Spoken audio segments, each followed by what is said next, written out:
Hai sahabat bahagia maupun yang belum bahagia, selamat datang di Ngobras, ngopi bersama di Cafe Bahagia. Nah, hari ini bersama saya Sylvia dan ditemani oleh Elka. Nah, kita mengundang ya salah satu Romo Paroki yang saat ini bertugas di Paroki Dangkan Silat. Nah, pasti sahabat bahagia udah pada tahu kan dengan kisi-kisi ini? Ya, siapa lagi kalau bukan Romo Rudi Rakito Jati OMI. Nah, mau selamat datang di Cafe Bahagia ya di Paroki Cengkareng. Selamat datang kembali Mo ya. Sudah lama kita tidak bertemu. Kira-kira berapa lama ya Mo kita nggak ketemu ya? Kira-kira 4 bulan. Nah, sudah 4 bulan kita nggak ketemu Romo. Yang biasanya setiap minggu, minimal seminggu sekali kita melihat Romo Rudi. Nah, kali ini 4 bulan sudah kita tidak bertemu Mo. Nah, Romo Rudi sendiri kabarnya gimana nih Mo? Kabar saya lumayan sehat.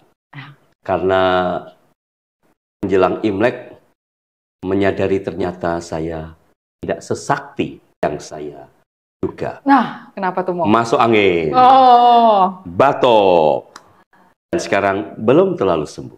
Oh, itu waktu sebelum Imlek mungkin turun hujan ya Mo di Ya, Silat banyak ya? hujan. Oh, hujan deras seperti di sini ya, Elke ya, di sini juga hujan deras Mo, sama di sini juga. Nah, Mo, sudah 4 bulan kita tidak bertemu nih Mo. Kalau bahasa anak sekarangnya, kira-kira Romo sendiri sudah move on belum nih dari Paroki Cengkareng sendiri? Wah, saya itu paling tidak suka tuh dengan istilah move on. Wah, Tahu kenapa? Karena istilah move on itu kan biasanya untuk orang yang patah hati. waduh, iya betul. Atau kalau sih. untuk orang yang menikah berarti dia bercerai, sehingga ada masa duka, dan ketika dia belum kembali seperti dulu, belum gembira lagi, maka disebut belum move on. Nah, Kan begitu? betul, ya Nah, Mo. kalau saya merasa dengan umat Paroki Trinitas itu relasinya saudara, Ya. sahabat.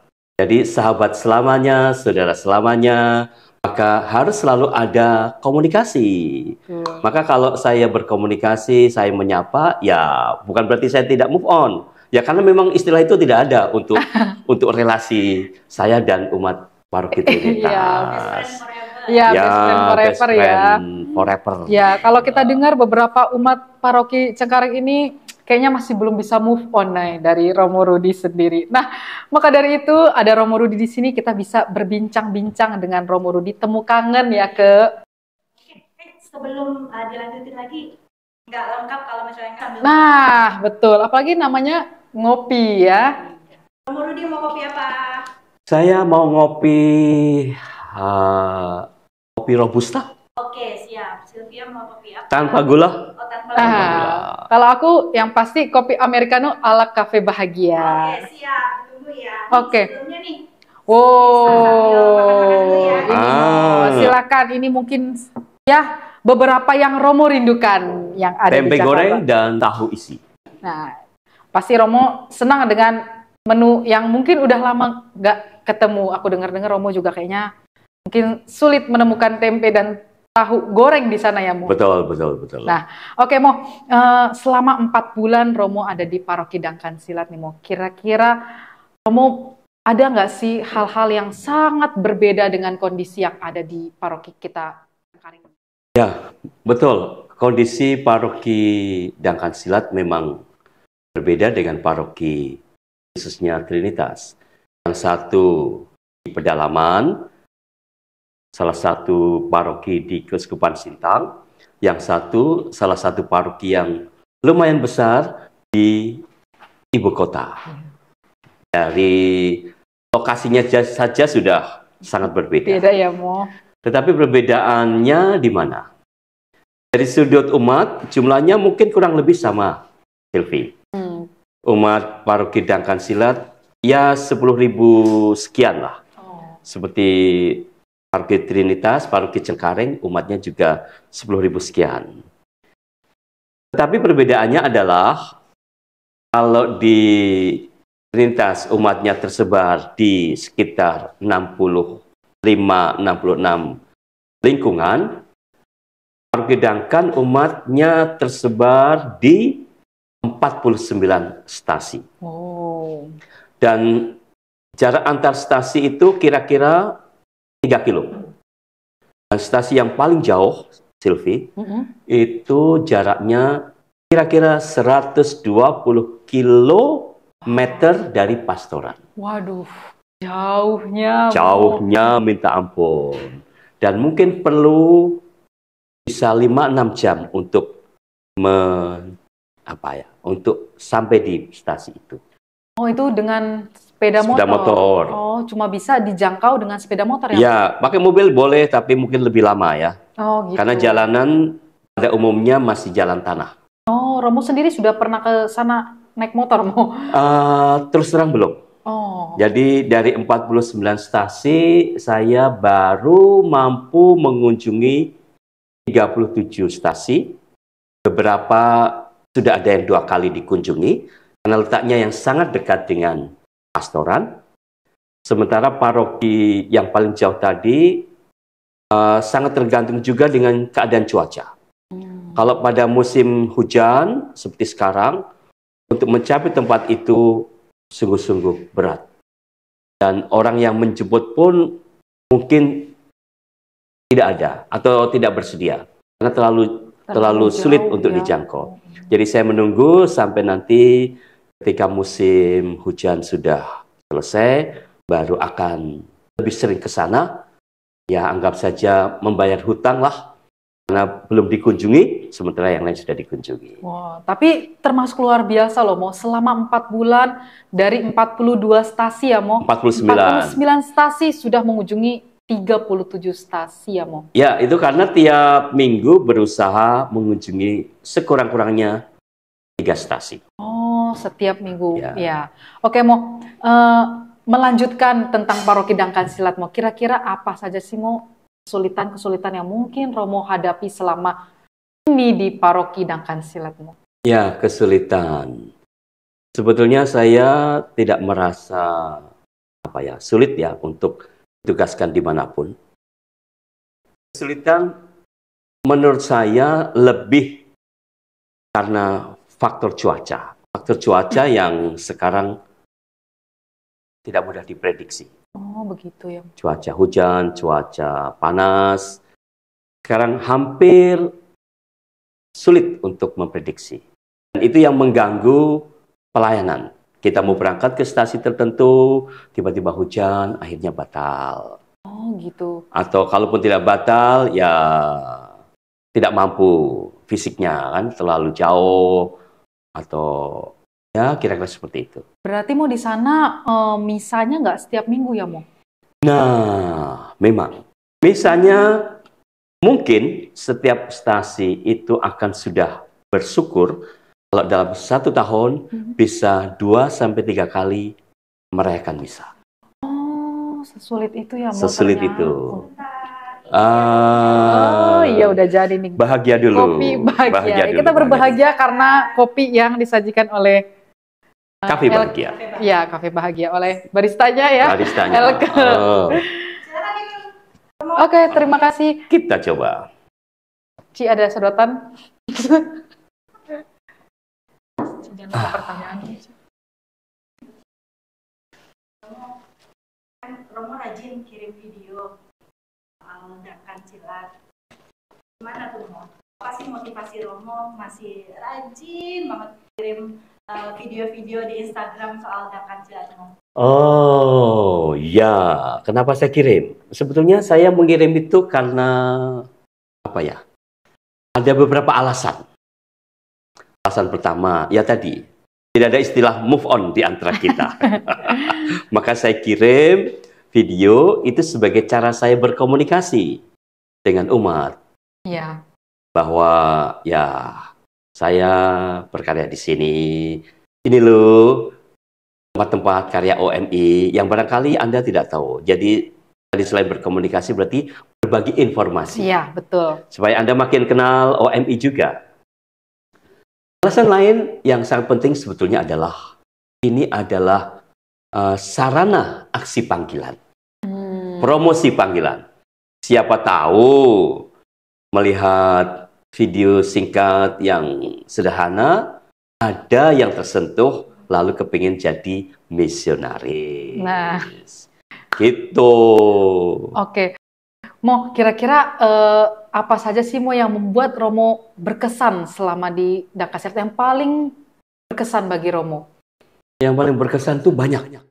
Termasuk yang tadi ya Mo ya, yang Romo ceritakan tadi ya. Yang mana? Tentang jalan yang sulit ditempuh. Oh ya, yang paling berkesan kalau saya coba mengingat, yang pertama, kami itu setiap awal atau akhir tahun kan ada rapat, rapat aktivis paroki. Seperti kita berarti rapat pleno, rapat dewan paroki pleno. Nah, yang saya merasa tidak percaya adalah salah satu peserta adalah seorang ibu yang masih cukup muda. Dia adalah ketua stasi dan dia datang mengikuti rapat pleno selama beberapa hari yang kami selenggarakan di sebuah stasi sambil membawa anaknya yang masih kira-kira umurnya 5 tahun. Dan stasi itu letaknya kira-kira 120 kilo.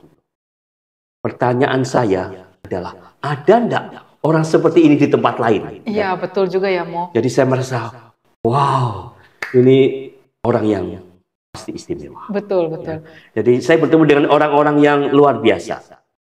Ya. Itu yang saya merasa kagum dan terharu. Yang kedua, waktu malam Natal. Hari. Kami atau saya bermaksud merayakan malam Natal di sebuah stasi yang jaraknya kira-kira 5 jam perjalanan naik sepeda motor di bawah sebuah bukit. Nah, stasi itu sangat sulit dijangkau.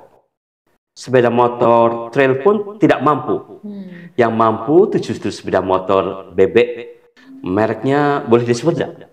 Boleh Mo. Mereknya Silakan. Revo.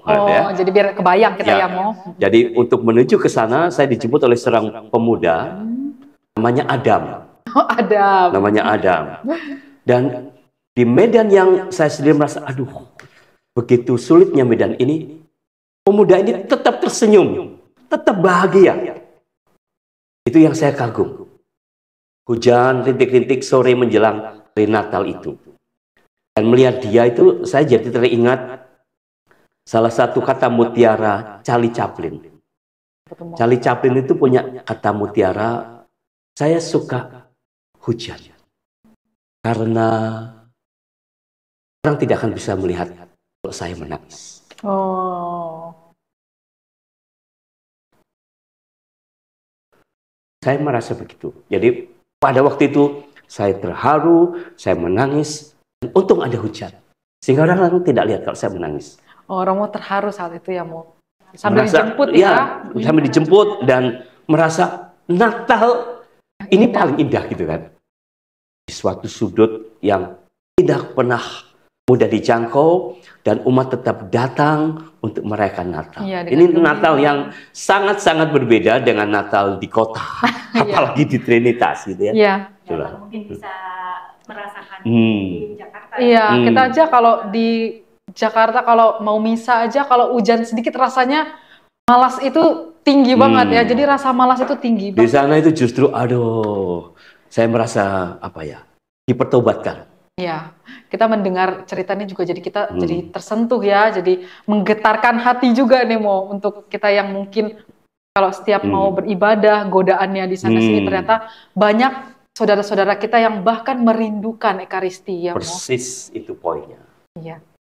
Oke, semakin seru cerita Romo saat ini ya, kita juga semakin ingin tahu ya. Jadi kita akan break dulu sejenak ya, nanti kita akan kembali setelah yang lewat ini.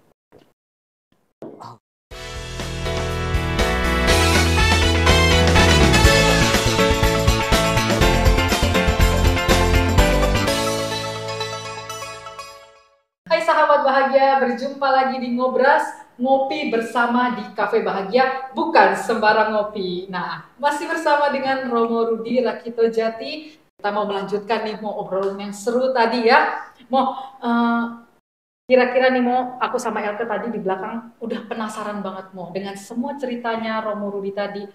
Kira-kira apa sih Mo yang membuat Romo Rudi mau dikirim ke tempat yang seperti itu kondisinya mungkin beda sekali dengan yang ada di Jakarta? Ya, mungkin karena juga sudah terlalu lama di paroki Cengkareng ini, sudah 11 tahun. Oh, lama ya. Jadi saat yang tepat juga untuk berganti suasana. Ya. Tetapi juga karena bertepatan dengan pergantian provinsial di kalangan OMI, sehingga dibutuhkan juga orang yang mau pergi ke paroki itu, paroki Dangkan. Karena sebelumnya Romo Wasono, Romo provinsial kan menjadi pastor paroki di sana. Ketika dia dipilih menjadi provinsial kan tempat itu kosong, maka perlu diisi oleh Romo yang lain. Dan Romo Wasono minta saya ke sana, ya sudah, saya berangkat saja.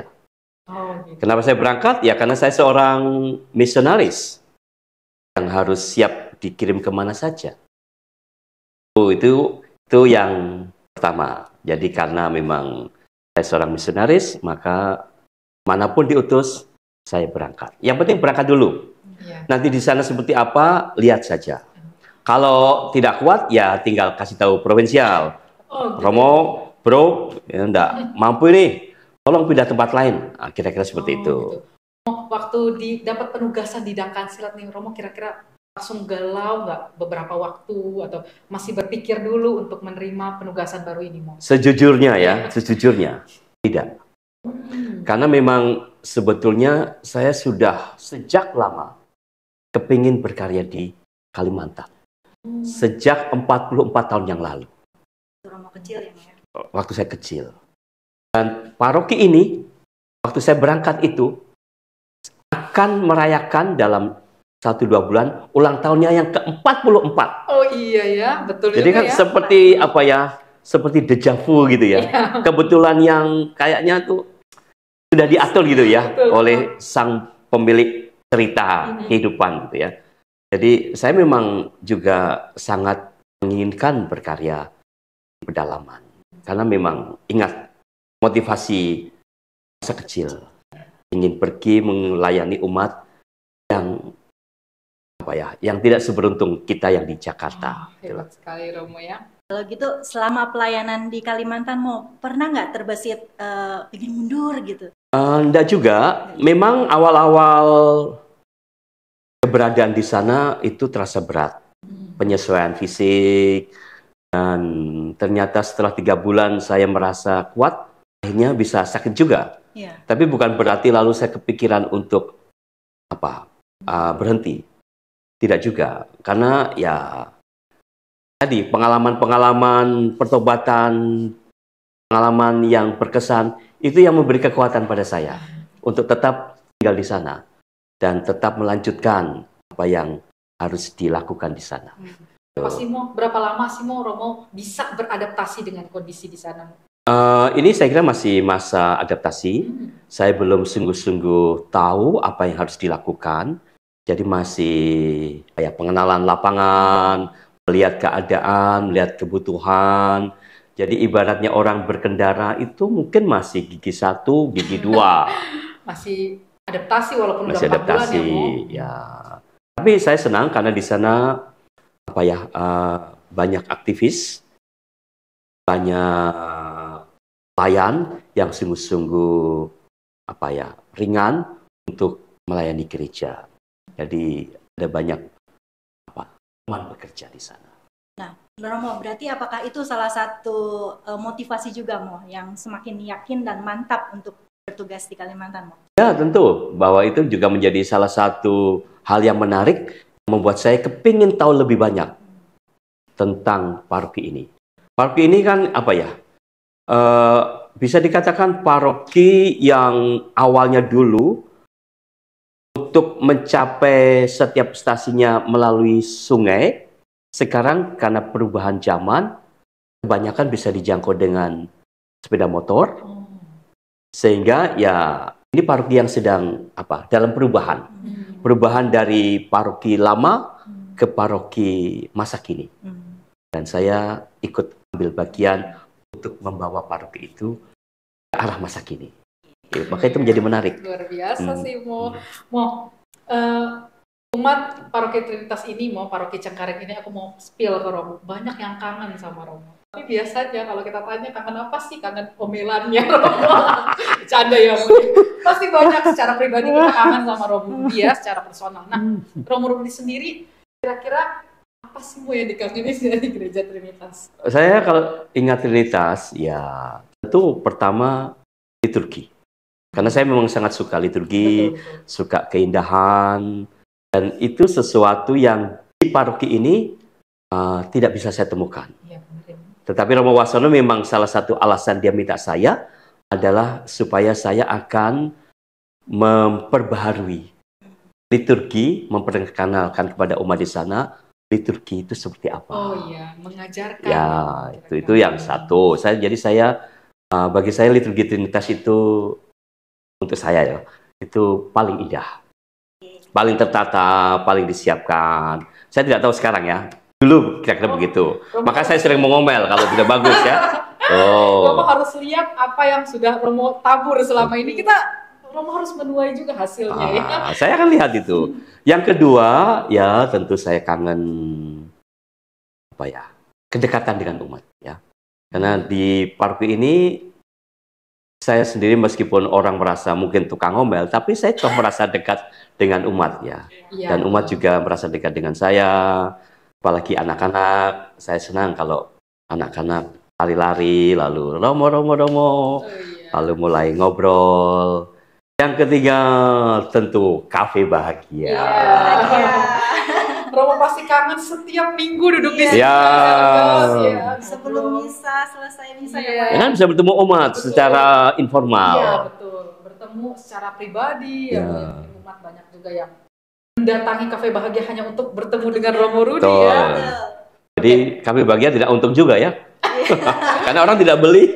Yang penting kita bahagia walaupun kita bahagia walaupun tidak laku gitu ya. Tetap rame. Iya, yang penting kita duduk di sini sharing, itu udah salah satu bentuk kebahagiaan kita ya. Oke, kira-kira nih terakhir pesan Romo Rudi untuk Paroki Cengkareng ini. Ya, teman-teman, Bapak Ibu, anak-anak juga, segenap umat di Paroki Cengkareng, kalau saya boleh berpesan adalah titik tolak dari pengalaman saya di Duncan adalah pesan yang biasa, yaitu selalu bersyukur. Kita perlu selalu bersyukur dengan apa yang kita miliki, dengan fasilitas yang ada, tidak perlu mengeluh, karena di tempat lain keadaannya jauh lebih kurang daripada yang kita miliki di sini. Dan meskipun demikian, umat di sana imannya sungguh-sungguh hidup, sungguh-sungguh kuat. Semoga umat paroki ini juga seperti itu. Ya, amin. Terima kasih.